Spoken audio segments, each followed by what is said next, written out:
સુરેન્દ્રનગરના પાટડીમાં એસએમસીનું સપાટું, માલવણી હોટલમાંથી 1.68 કરોડનો મુદ્દામાલ ઝડપાયો. બુટલેગરોમાં ફફડાટ.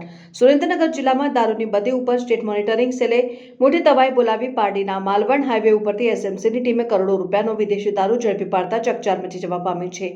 સુરેન્દ્રનગર જિલ્લામાં પ્રોહિબિશનના ગુનાઓ અટકાવવા ગાંધીનગર એસએમસીની ટીમ સતત વોચમાં હતી. તે દરમિયાન પોલીસને બાતમી મળી હતી કે પાટડી તાલુકાના માલવણ ગામની સીમમાં આવેલી આલિશાન હોટલના પાર્કિંગમાં દારૂનું કટિંગ થઈ રહ્યું છે.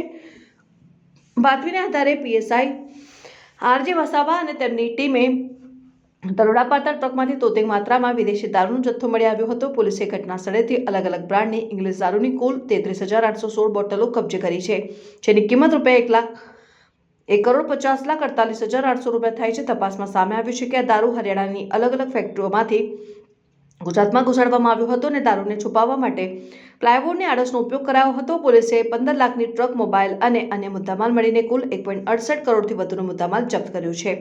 આ રેડમાં પોલીસે ડ્રાઈવર સત્યેન્દ્ર પાલની ધરપકડ કરી બજાડા પોલીસ સ્ટેશનમાં ગુનો નોંધાવ્યો છે. જ્યારે મુખ્ય સૂત્રધાર એવા ગેડિયા ગામના બિલકેસ બાનુ મલિક, ઇસ્માઇલ ખાન મલિક, જેજરીના અકીબ ખાન અને રાજસ્થાનના સપ્લાયર પ્રીતમ સિંહ સહિત 4 આરોપીઓને વોન્ટેડ જાહેર કરી તેમની શોધખોળ હાથ ધરી છે.